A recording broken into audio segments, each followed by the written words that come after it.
मुझे लगता है कि आज सारे के सारे, और मैं एक और बात कहना चाहता हूं, हमारे बहुत से लोगों ने यह कहा कि नीट को समाप्त कर देना चाहिए। मैं सभापति महोदय बताना चाहता हूं, जब नीट नहीं थी 2016 में, तो क्या होता था? प्राइवेट कॉलेजेस की सीटें नीलाम हुआ करती थी, लाखों लाख रुपए में। वो गरीब और मध्यम वर्ग के बच्चे को तो कभी उसके लिए स्वप्न से बाहर था कि 25 लाख 50 लाख रुपए देकर एडमिशन पाएगा, पीजी में कहीं 1-1 करोड़ रुपए देकर एडमिशन पाएगा। मगर आज प्रधानमंत्री जी ने जो काम किया है इस साल के नीट में, कैसे कैसे बच्चों को अवसर मिला। कुछ उदाहरण देना चाहूंगा। राजस्थान के बाड़मेर में एक दिहाड़ी मजदूर लखाराम की बेटी को और बूंदी में राजस्थान की सूरज सैनी को मौका मिला है। भागलपुर का सूरज कुमार या रायसेन के मध्य प्रदेश का आदर्श लोधी या लखनऊ की वो नीलू जिसकी मां घरों में काम करती थी, गोरखपुर का वो विशाल तिवारी जिसके पिता ऑटो रिक्शा ड्राइवर थे, मुजफ्फरनगर का वो मोहम्मद सुहेल जिसके पिता ई रिक्शा चलाते थे। सभापति जी, इन बच्चों के अरमान पूरे होने का यदि श्रेय किसी व्यक्ति को जाता है तो प्रधानमंत्री श्री नरेंद्र मोदी जी को। इन बच्चों के अरमान पूरे हुए, मगर जो कैपिटेशन फीस लेके सैकड़ों करोड़ प्रति वर्ष कमाते थे, उनके अरमानों पे बिजली गिरी है। और उस बिजली गिरने के कारण एक कहावत होती है कि तन बदन में आग लगना, मगर सभापति जी इनके तन बदन और धन तीनों में आग लगी हुई है। और मैं कह सकता हूं कि आज जिस प्रकार की आग ये लगाने का प्रयास करते हैं, मैं याद दिलाना चाहता हूं सर, इनकी पार्टी के वरिष्ठ नेता 2024 में क्या बोलते हैं इंजीनियरिंग और मेडिकल के इंट्रेंस टेस्ट में, कि जो क्वेश्चन बनते हैं वो अमुक जाति के लोग बनाते हैं, इसलिए अमुक जाति के लोग उसमें ज्यादा सेलेक्ट होते हैं, और दूसरी जाति के बने तो कौन से। मैं समझ नहीं पाता हूं कि moving charge in magnetic field या इलेक्ट्रोमैग्नेटिक इंडक्शन का अगर कोई फार्मूला होगा, उसमें जात कहां से आ गई। सभापति जी 9th क्लास में मैंने पढ़ा था, अगर सेंट्रीग्रेड को फॉरेन हाइट में चेंज करना है तो C/5 = M-32/9 होता है। अगर ये सवाल पूछा जाएगा तो सवाल और जांचने वाले में जात कहां से आ गई। मैं जेनजी से कहना चाहता हूं, समझिए इनके खतरनाक इरादे। ये उस समय भी आपको गुमराह करने में लगे हुए थे, और आज आदरणीय खड़गे जी ने कहा कि SC ST OBC के रिजर्वेशन के बारे में। सभापति महोदय, शिक्षण संस्थाओं में SC ST OBC का रिजर्वेशन, बिजला जी ने बोला था सर, जैसे ही दूसरा वाला वोट बैंक दिख जाता है, AMU SC ST OBC reservation साफ, Jamia Millia Islamia SC ST OBC का रिजर्वेशन साफ, कश्मीर में SC ST रिजर्वेशन देने की जरूरत ही नहीं है। हजारों संस्थाओं को माइनॉरिटी घोषित करके SC ST OBC का रिजर्वेशन साफ। और याद करिए सर, कश्मीर में यह प्रावधान था कि वाल्मीकि समाज की एक बच्ची जब वो PhD करके गई कि यूनिवर्सिटी में लेक्चरर बनना है, तो उससे कहा गया तुम्हारे डोमिसाइल के हिसाब से तो सिर्फ सफाई कर्मचारी बन सकते हो। और ये लोग आके आज मनुस्मृति की बात करते हैं। मुझे लगता है कि आज वो धारा 370 हटने के बाद उन्हें वास्तविक अधिकार मिला है। और मैं ये भी कहना चाहूंगा, इतना ही नहीं सर, रिजर्वेशन में इन्होंने ऐसी घुसपैठ की है माइनॉरिटीज की कि अभी एक केस जो था हाईकोर्ट ने क्वैश किया है पश्चिम बंगाल सरकार का। सर, इन्होंने OBC के आरक्षण में ऐसा किया, आगे का दरवाजा खोला, पीछे का दरवाजा खोला और रोशनदान भी खोल दिया कि किस प्रकार से अपने वोट बैंक के सारे लोगों को माइनॉरिटी में लाया जा सके।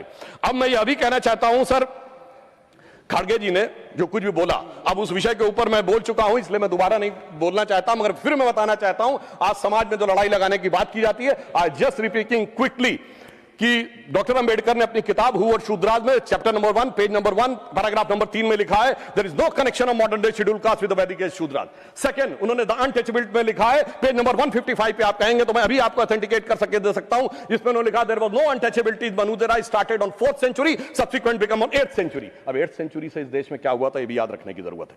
पर मैं ये कहना चाहता हूं सर एक और बात, कि आज जो लोग कॉम्पिटिटिव एग्जाम वाले बच्चों के लिए कि नेता बनने का प्रयास कर रहे हैं, सर उन्होंने कभी जिंदगी में कंपटीशन देखा है? कभी नहीं देखा सर। ये वो नेता हैं जिन्होंने एजुकेशन में कंपटीशन नहीं देखा, नौकरी में कंपटीशन नहीं देखा, पॉलिटिक्स में कंपटीशन नहीं देखा, और अपनी पार्टी में तो ऐसी रेस दौड़ते थे जिसमें एक ही आदमी दौड़ा होता था।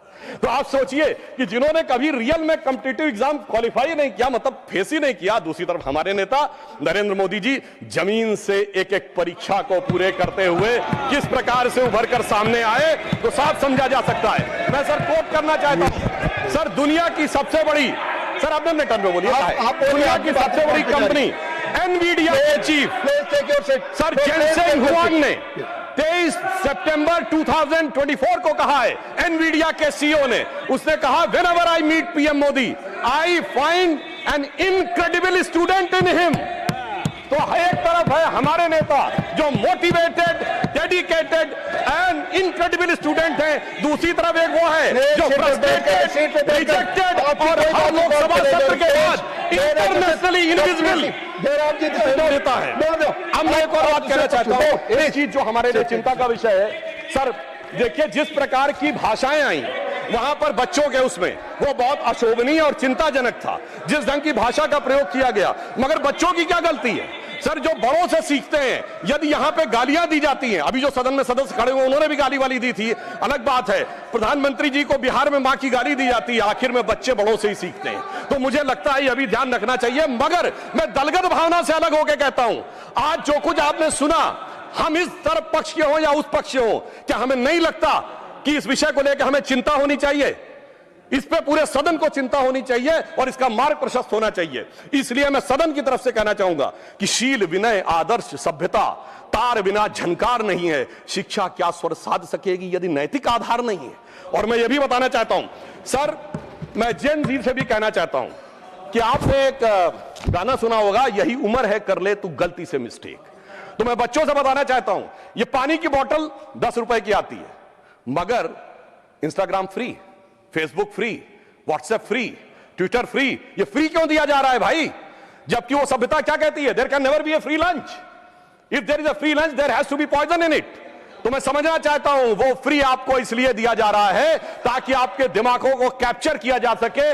इसलिए मैं पुनः 1997 की एक मूवी है यस बॉस, जो शाहरुख खान और जूही चावला थे, तो वो अपने बॉस को सोचती है कि वो मेरे लिए अच्छा कर रहा है, मगर वो उनको ट्रैप में फंसा रहा था। तो एक गाना था, बड़े टेढ़े मेढ़े दुनिया के रास्ते, खतरे ही खतरे हैं तेरे वास्ते। तो मुझे लगता है कि जेन जी को इस विषय के ऊपर समझना चाहिए। और मैं यह भी कहना चाहता हूं युवाओं से, याद रखिए योग, भोग, संग्राम तीनों जवानी के काम।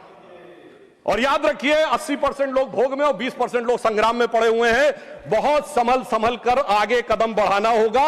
इसलिए मैं कहना चाहता हूं कि आज जब छात्रों के आंदोलन में कुछ ऐसे अवांछित तत्व आ गए थे, और ये मैं हवा में नहीं बोल रहा हूं, 23 जुलाई को 9:30 पे सोनम वांगचुक जी का ट्वीट है जिसमें उन्होंने ये कहा कि भाई मुझे बहुत पेन है कि कुछ एंटी सोशल एलिमेंट्स आ गए।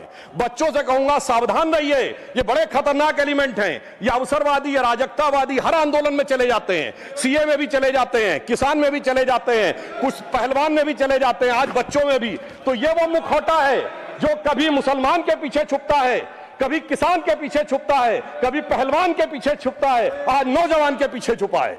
इसलिए मैं कहना चाहूंगा बच्चों से कि देखिए वो जो बच्चे हैं वो तो भटके हुए नौजवान हैं सर, बच्चे तो भटके हुए नौजवान हैं, मगर सत्ता के लालच में पक्की दाढ़ी वाला एक लटका हुआ नौजवान भी है, उससे उनको बहुत सावधान रहने की जरूरत है। और